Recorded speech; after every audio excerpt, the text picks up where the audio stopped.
What if I told you if you stopped buying these 10 things, you would free up some much needed space in your home and some time in your schedule? The less stuff I have, the less time it takes me to maintain my stuff. I don't want to be constantly reorganizing when something's spilling over and overflowing. And so I am always looking for shortcuts when it comes to keeping my home organized. Here's 10 things that I don't buy anymore as a professional organizer.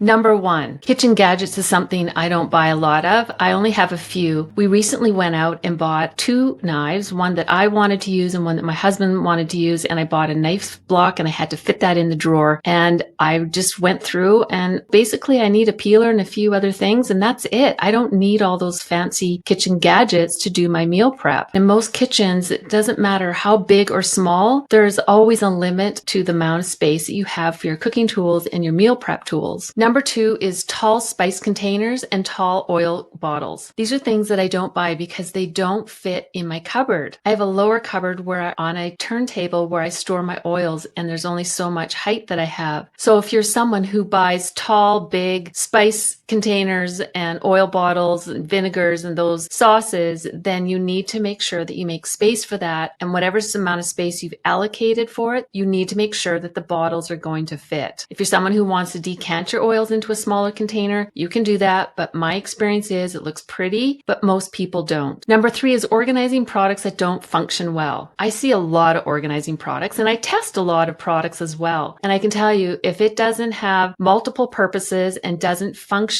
for myself or in the projects that I'm working in, then I don't want to have it. There's a lot of trendy organizing products, and I always look at organizing the space and then finding the product that's going to function the best for the space that it's in. Number 4 is souvenirs from concerts and on vacations. How many times have you gone to an event and you came home with pamphlets and books and maps and t-shirts from the concert that you were all excited about, or you went on a vacation, you came home with all these tacky souvenirs? I'm someone who will keep those to a minimum because my experience is they clutter up my space, and I don't really wear those t-shirts because it's not something that I would wear. If you are someone or you have kids who are in a lot of camps and sports events and you need to purchase those t-shirts, let's use them as rags after a couple of years when they've outgrown them, or find another purpose. But when they start filling up your drawers and crowding out your closets and cluttering up your kitchen magnets on the fridge or on bulletin boards, it just becomes a lot of clutter. My preference is to take photos of different things.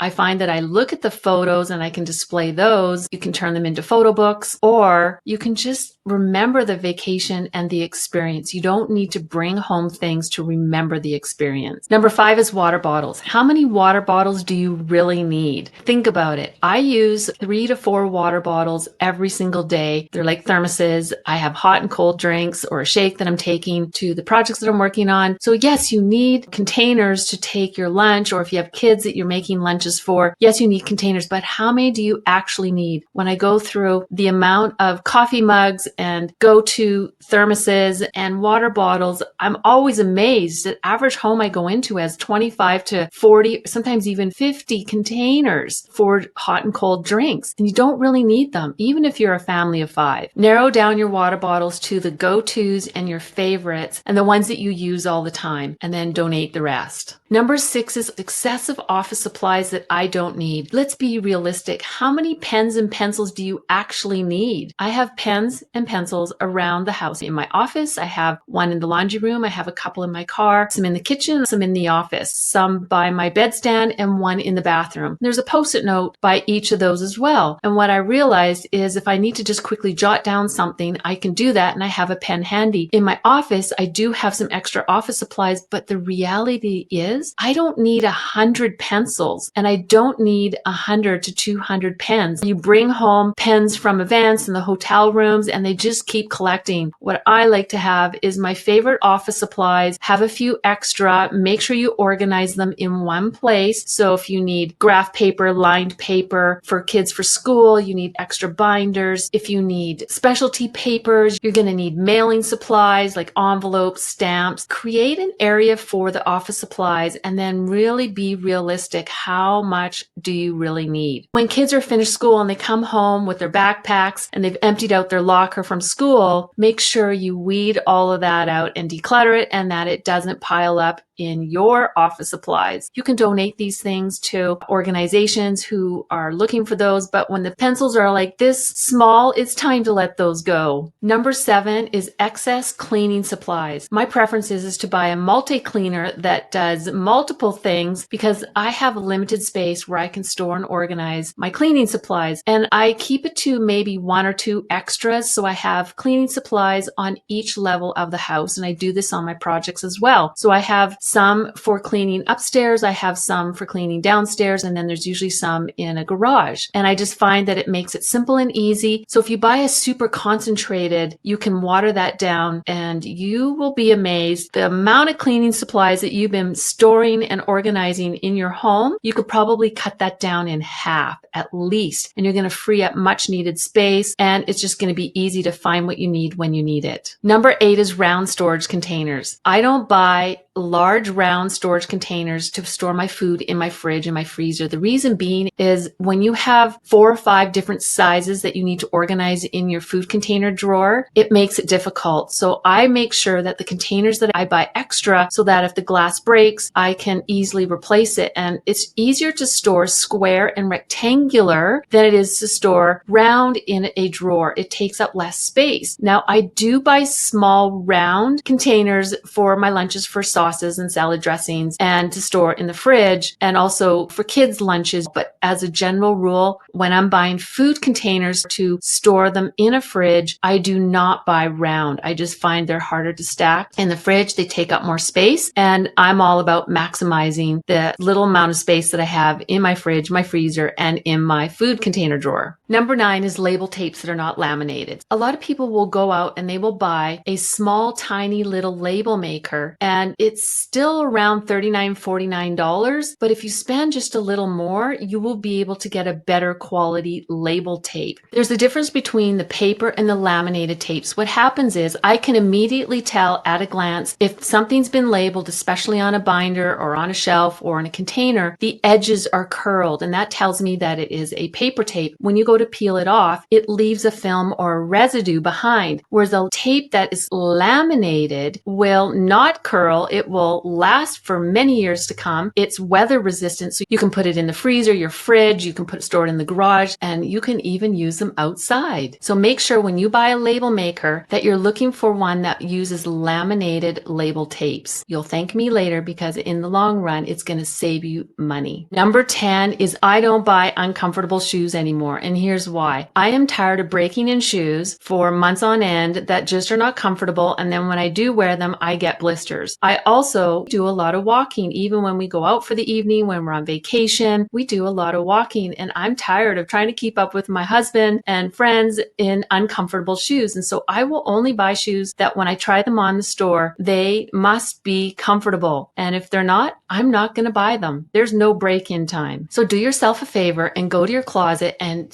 try on all of your shoes, and anything that isn't comfortable, ask yourself, do I really want to keep these? Will I wear them? When was the last time that you wore those shoes? Now, you may have a few pair of shoes that you wear once or twice a year to a special event. Even those shoes for me now, I make sure that if I have dress shoes, that they are comfortable, because I'm at that point in my life where I just want to be comfortable even when I'm out at a special event. Look at all those shoes in your closet that you don't wear. They're not comfortable. They're too high. And let's donate those. You can consign them, pass them on to a friend. And here's a bonus tip. Just because something is free doesn't mean you need to bring it home. So when you go to a show home or you go to events and they're handing out all this free stuff, ask yourself, do you really want to bring this home and clutter up your house with these free samples and this free stuff? Because remember, anything that you let into your life and you bring into your home, you got to find a home for it. You got to create space for it. You got to maintain it. You may bring it home and then realize that you don't need it and you need to recycle it and declutter an area to make it fit. So just save yourself some time, some energy, and only bring home the things that you love and you use and are useful in your day-to-day life. I'm curious to know, what items are you going to stop bringing into your home and stop buying?